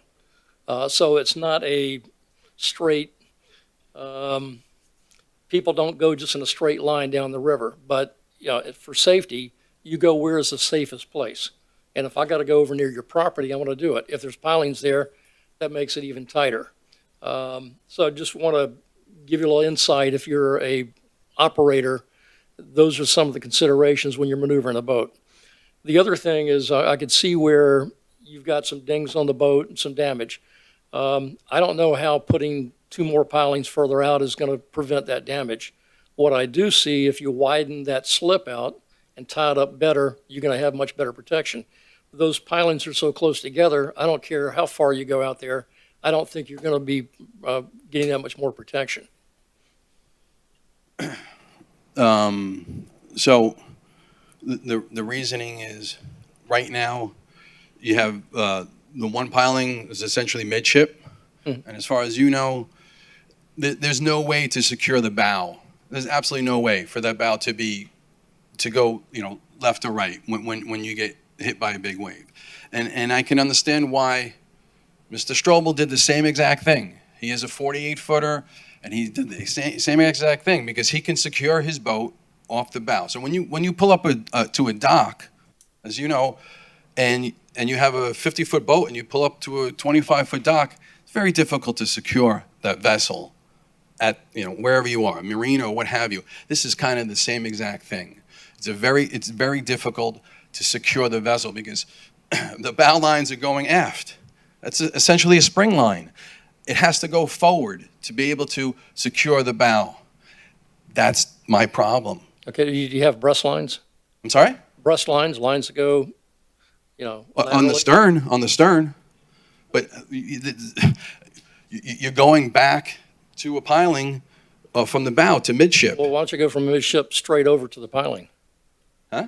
Why don't you have a line going from the, You do, but you also have to secure the bow, so she's not going back and forth. It's very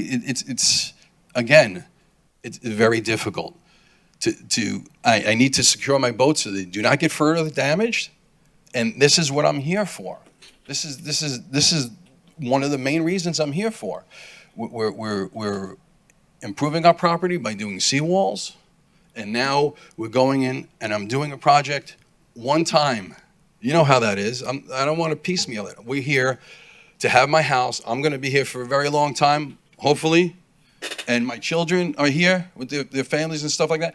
This is our home. This is not a commercial property, marina, what have you. I don't know how else to stress it. And I understand you have concerns of some of the navigation, but this is not going to be inhibiting any of that from what I see every day. The people do not lay down they do not sit in front of our property. It is not in the thoroughfare. They come down and they make the turn past us. This is how it sits. This is how the whole river's there. But to be able to secure my boat, this is what I have to do. Now there's a hurricane coming. What's going to happen? This is it. I mean, this is what we came here for. We're very fortunate to have these properties here, and we would just like to secure our personal property, which is boats. And I have a difficult time doing that in the current situation. And it is a timing thing. It's taken us these years to accumulate these kind of things and then be able to do that. And it's just for us. You can ask any of my neighbors who know us. We're not, we're not. We don't have people coming and going. We're not partying. It's just us. You get the children and the dogs, and that's it. and that's all I can tell. I can't answer for anyone else. Right. Someone else does something. I would also like to point out, to answer your question, that our proposal is to put in dolphin clusters of 3 piles. What's existing there today is older single dolphin piles, which, as I'm sure everybody here knows, whether he's pivoting to come in with the current and the wind, or whether he's using it to secure the bow, or we're using it to better secure the boat, a dolphin cluster of 3 is going to be significantly stronger than a single dolphin pile that is probably 10 years old. So there's a big difference there with what we're asking versus what's there today. Okay. Thank you. All right, Mr. Crye, I appreciate your situation and presentation tremendously. And as you mentioned, this board did, unanimously support the 716 Bryan Place waiver when it came before that board several years ago. This board also unanimously opposed the Coral Castle when it came to us a few months ago. So I think we've got both viewpoints and within close proximity to your property. And I think it's important to note that we address each one of these properties separately. You know, we don't paint all with a negative or all with a positive brush. We try to take all of them into account, into consideration with the current information that we get. And certainly, you know, your assertion here about your assertions that the vessels are yours and you're going to keep them yours is welcome to me, because I share the concern that it's going to turn into a mini marina, as we're seeing along the river, and that's a big concern that we have. We want to maintain as much access to the waterway as possible, for your stuff included. So, you know, there is certainly, you speak to that, so I appreciate that very much.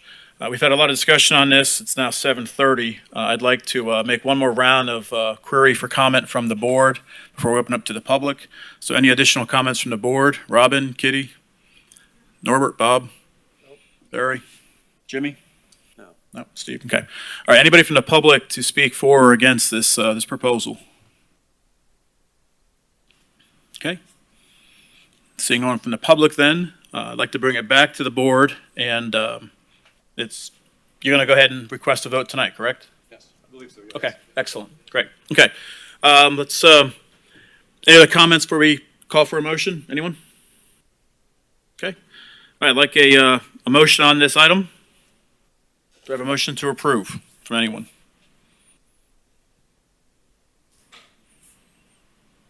Okay.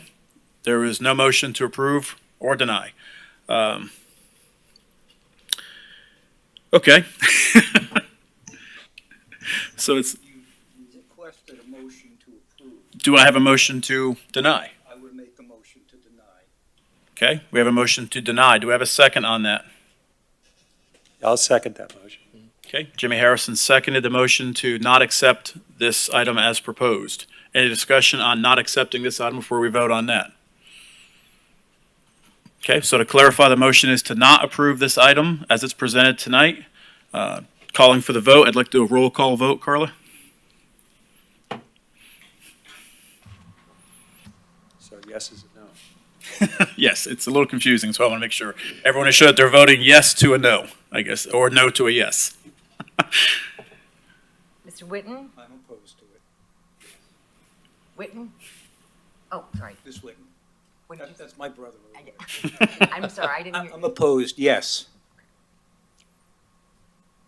Ms. Torelli? Mr. Dennison? Yes. Mr. Harrison? Yes. Ms. McGowan? Yes. Mr. Franks? Yes. Mr. Flanagan? Mr. McLaughlin? Opposed. And Chair Morley? Yes. Okay, thank you. All right, so your request is not approved tonight. I have some, hopefully, some suggestions that perhaps you guys can take to heart and think about how best to represent or repackage or represent. I think some of the concerns, Andrew, were regarding the commercial traffic and the lack of engagement with them. Perhaps we can solve that and see if we can get their support for this particular item if it comes up again. I know Norbert, said that he would certainly support this if the towboat operators and commercial operators were in agreement that this was not going to provide a undue safety risk to their operation. I echo that. If they were on board with this, I would support this wholeheartedly. So I do totally have sympathy for Mr. Kerwin's situation. So that'd be one of my thoughts is how can we, assuming this does come back before us, and that's administratively, something you can speak to, can we get more input from industry as it is a U.S. Coast Guard designated commercial waterway, so we have an idea of what the commercial operators feel on this moving forward. I'll converse with the applicant regarding their wishes. Typically, this would move forward to the commission with a recommendation of denial. Right. And be discussed at the commission level, but it's ultimately up to the applicant whether they wish or not to proceed with that. Yep. Yeah, one comment also is that as this is being live on TV, my counterpart at the marine industry replied that we did not, or Marine Industry Association did not receive notice of this directly. No notice of this. So the noted, No No. agenda, no. or nor agenda? Okay. Okay. So, yes, I would suggest reaching out to the Marine Industry Association. Okay. All right. So this item has been denied. Thank you very much. And Mr. Kerwin, I certainly hope that you find some solutions that are acceptable to you and to the city. Certainly, sir. So thank you very much. Thank you, everyone, Thank for your you. time. Our next item is 801.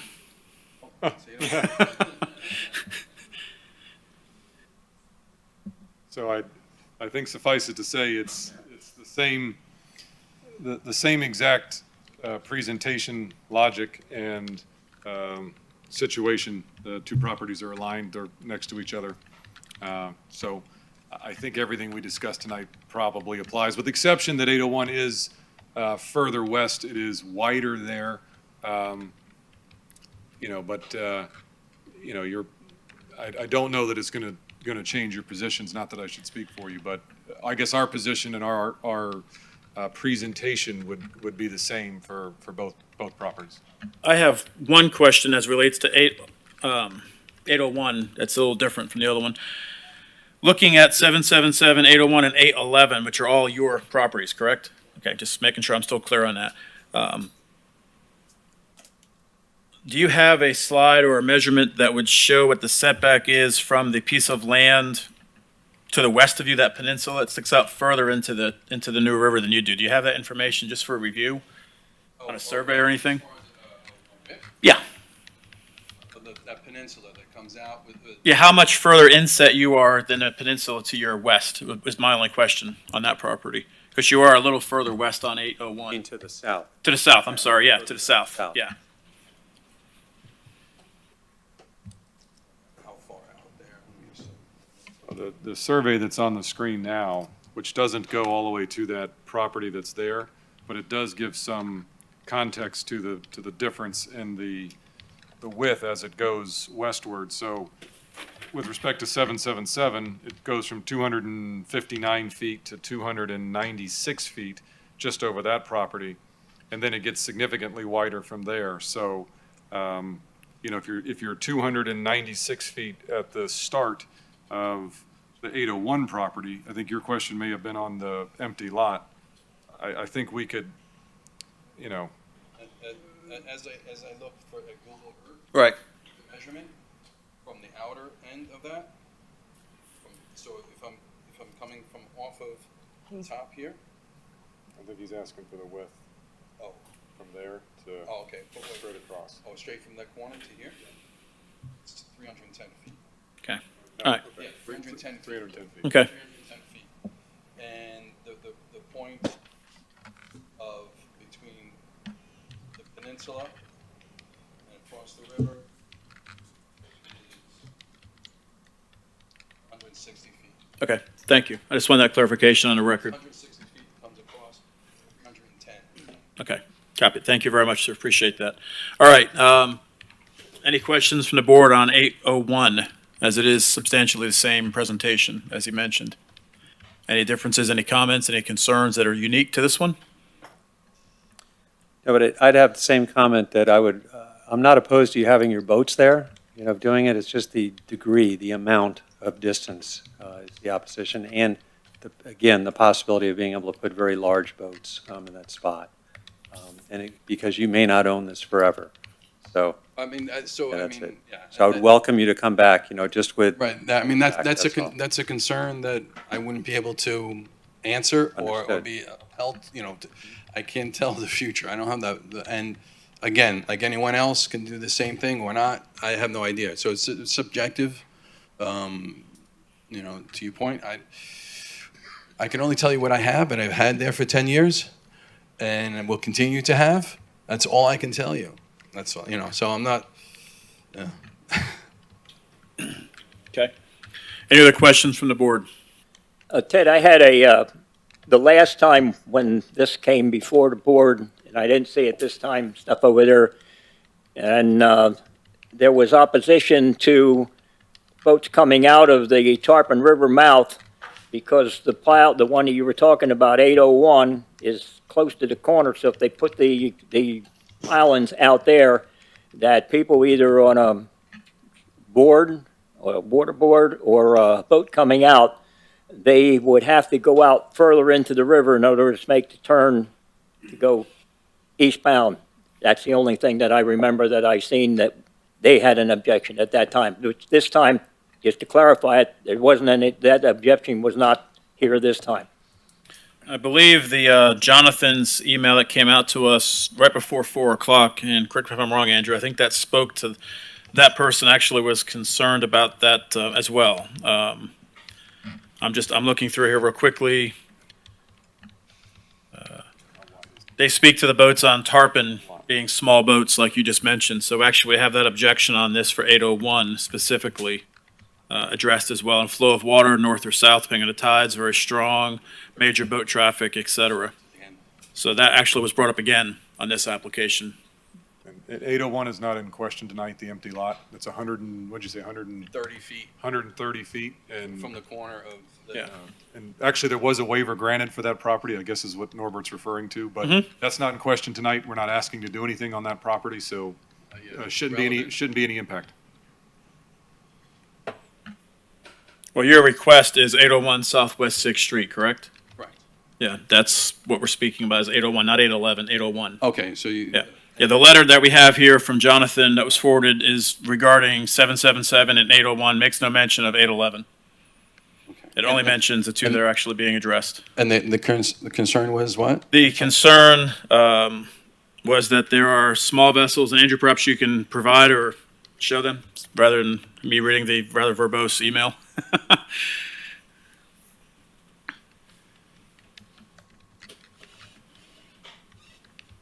We'll give you a moment to read through the opposition letter. Thank you. I was unable to send that to the board. John did that on my behalf. I was also. Appreciate that. Thank you. Thank you, Jonathan. Yeah, we get right up to the 11th hour sometimes, letters of support or opposition, it seems.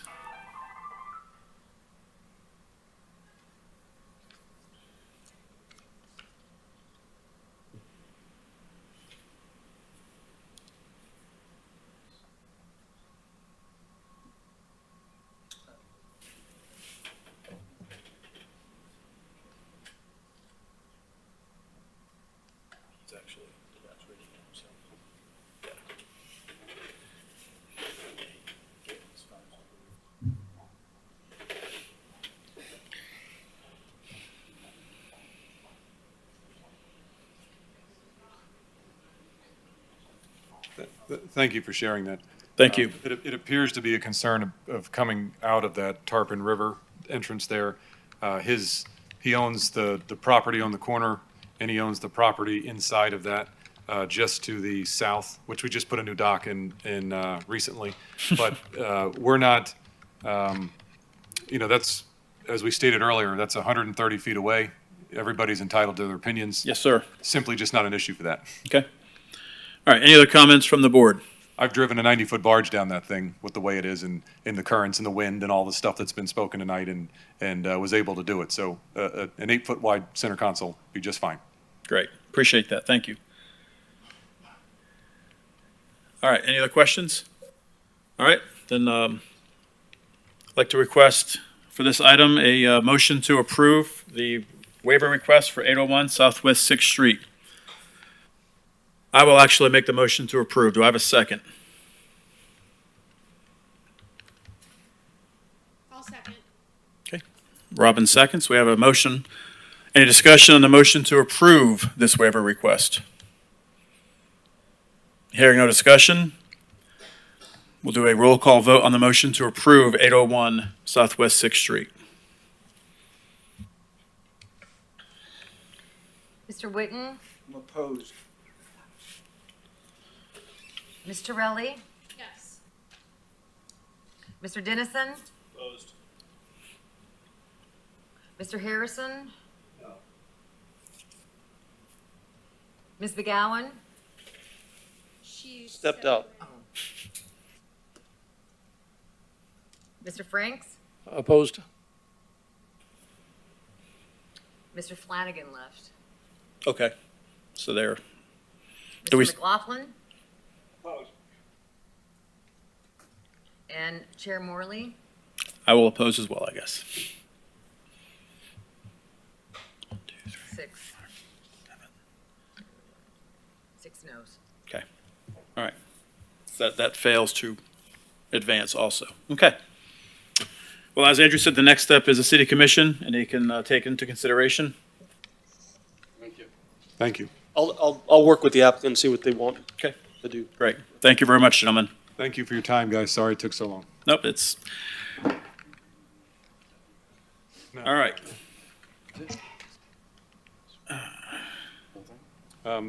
Just a question, guys. No? You have it back? Okay. Oh, here is Kitty.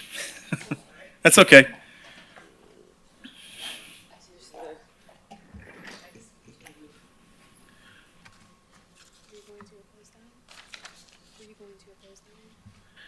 All right, our next order of business is item 9, any old or new business to be presented tonight.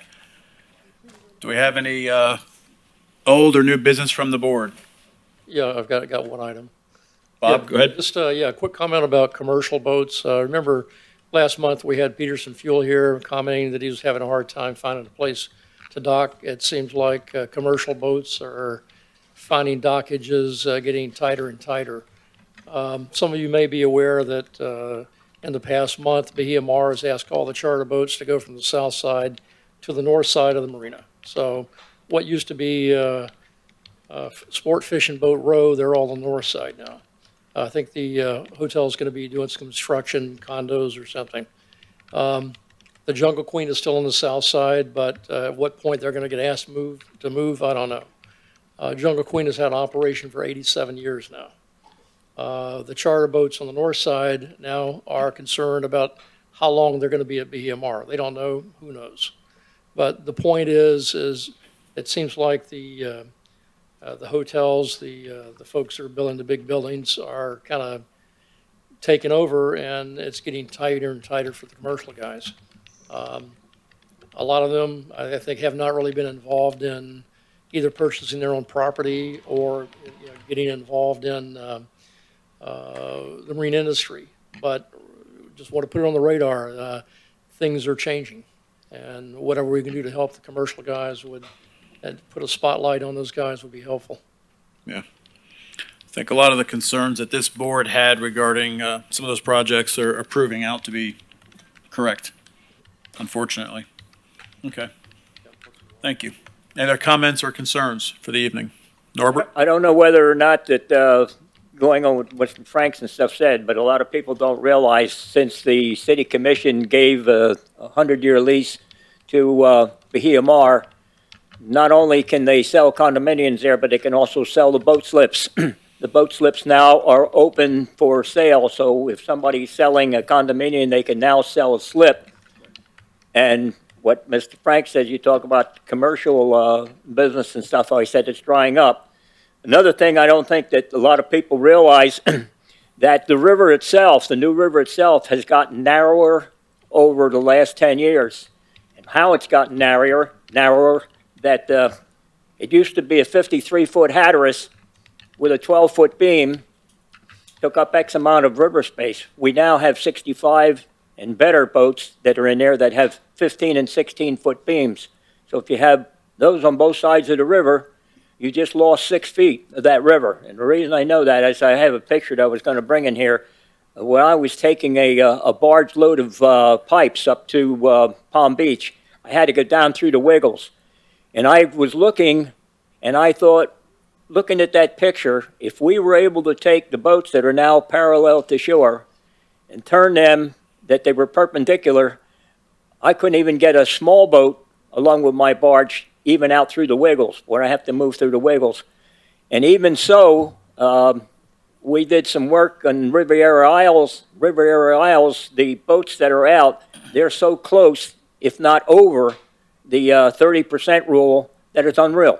Because when I went down there to do some work on the end of that canal, I had to pull, I would say 80% of all the mooring pile out so that I could get in. Now my barge is basically 40 foot wide. That canal over there should have been able to take my barge down with no problem. However, I couldn't get down there. I actually had to pull the pile out to get down to do the work at the end of the barge and then put the pile back in of other people's property in order to get my barge out. So we're now encroaching on that 40% rule, the 40% I should have in the center of the canal.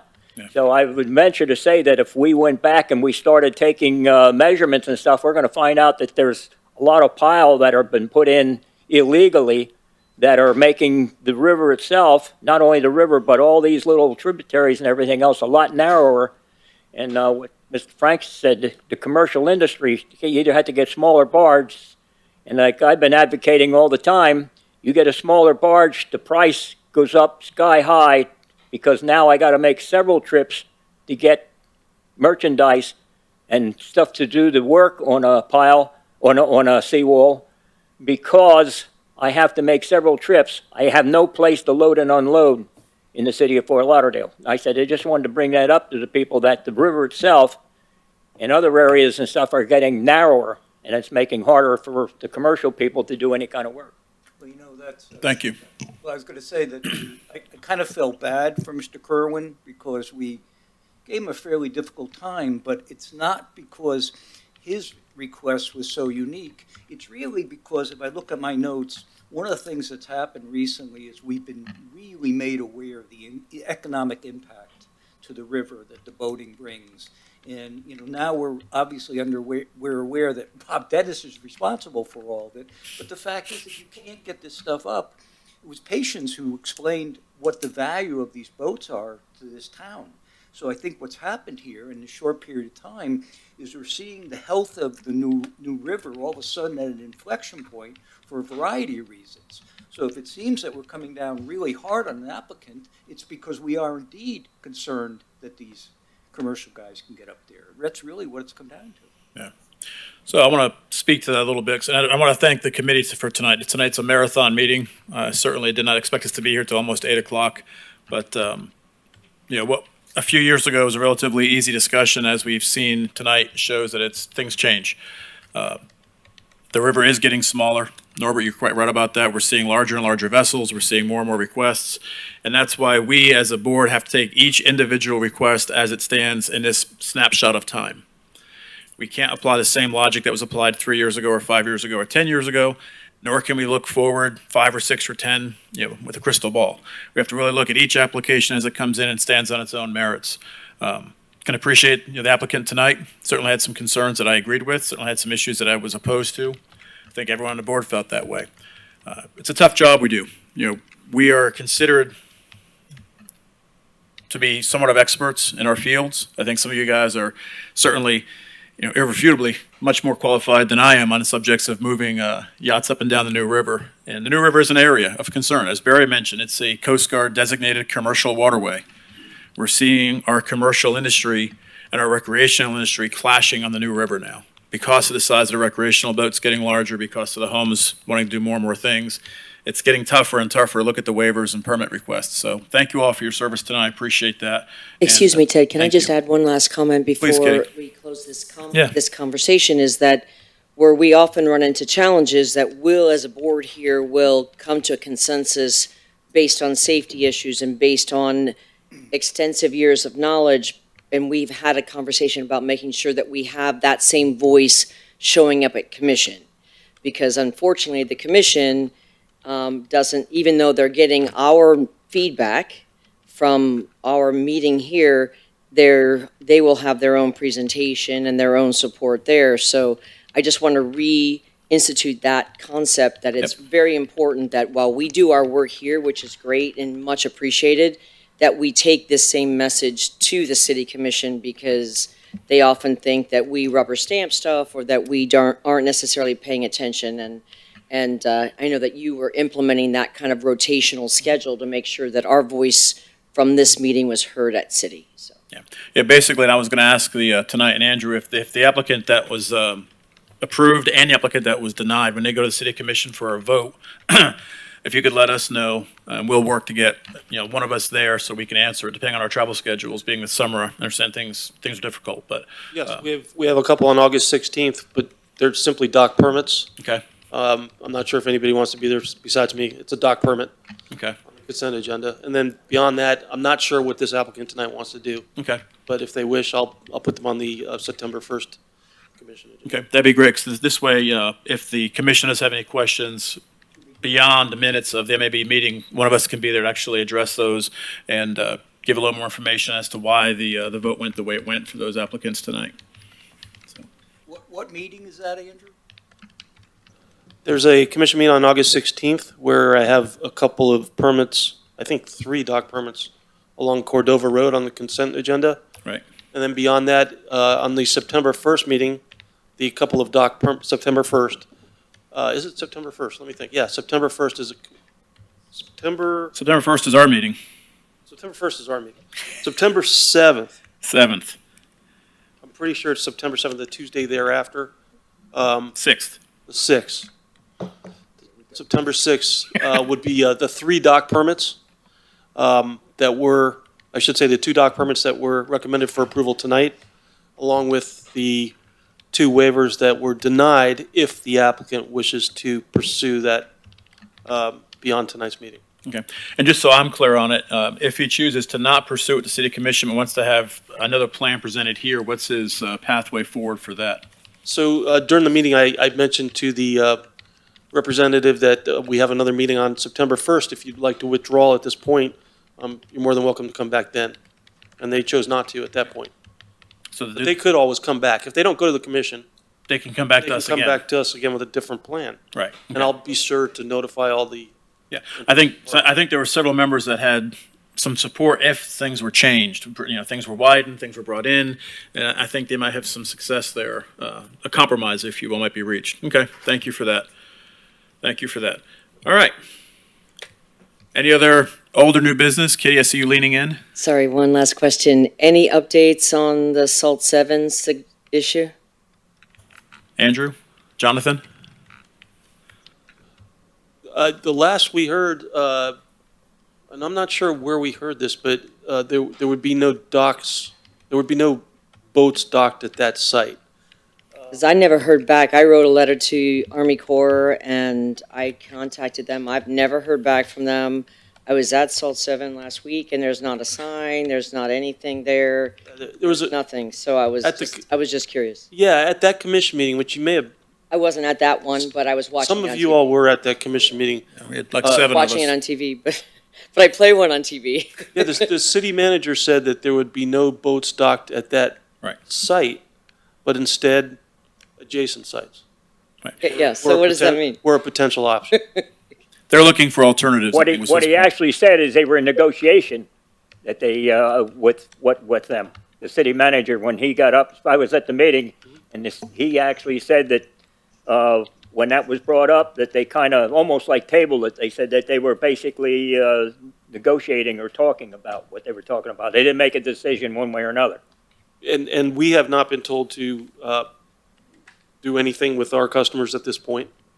Officially been told to move any vessels at this point. So officially, there's no change, there's no update, there's no progress or anything at this right now. But essentially, that had been taken away from the city and moved to the Army Corps, because that's who they were reapplying for a new permit with. So I was just curious how that played out from there. It really wasn't, at this point, I don't think it's up to the city. That's my point. It's that- And did anybody from this group, because we as a group sent letters to the U.S. Army Corps, and I have not heard any back. There was also an issue with the county allocation of slips, I believe, John. Is that correct, Jonathan? If you don't mind, just jump. I know you're kind of, if you don't mind jumping, just kind of providing some of your expertise on, 'cause I know the county system of allocating slips as it pertains to protection of manatees and sea life and seagrass and all that came into that fray also, I believe. So we all know that the southern zone of the Broward County is out of slips, and there's a waiting list of which there's several people on. It depends on how the county views that pier. So if it were viewed as a separate facility, they would be able to get 4 slips and not require the licenses, the marine facility operating licenses. Because by definition, a marine facility is 5 slips. or more. So that's probably why there were 4 slips there. So the question is whether or not the county would view that Riverwalk extension as an extension of the docks, since it's in the city's name, and the city has the lease, the submerged land lease, or if it's viewed as a second, if it's an individual site, then it could get away with those 4. But wasn't my understanding that that was originally designated a walkway, Correct. not ever considered a dock? Yes, so they're in the process of amending the permit, or trying to. The permit was never closed properly, that was never finished, and none of the original aspects to that permit were ever concluded, like a handrail or signage or any of those things. So how do they now have the ability to come back and resubmit a new permit when the original permit was, we could never get any clarification as to how it was closed because it never met the qualifications of the original permit? I think that might be some of the rationale behind the amendment. Yeah, Okay. we'll keep watching. Okay, thank you, Jonathan. Appreciate the clarification. John, hold on 1 second. You, on the permit stuff over there, the original permit, did the original permit have a rail on it? Yes. Well, I'll tell you what, one of the things that I noticed being in the marine construction industry, I cannot get a CO unless it's done, that everything is completed on there. As a matter of fact, I've seen permits being held up on a CO because there was a cleat missing. So when we were in the marine, building things for the marine and stuff like that, if there was a cleat missing, they didn't close the permit, until which time we had to go back. We even had to have people to go back and put a cleat in there or put something over there to finish it in order to get a closure on it. How could they get a closure without putting a railing that they were supposed to? I don't have an answer for you. I mean, yeah, but with the city, in other words, to close that, actually to give them that permit would have had somebody, just like when you do a house, you have to get a CO when they say that everything is totally incomplete and done. And so the railing should have held that up. And the like what, signage, Kenny was saying. those 2 things were the big things that were part of it that never, ever occurred. That was my question. Okay. All right, any other old or new business discussion from the board? No? Okay, Andrew, anything else? Okay. Thank you all. Meeting adjourned.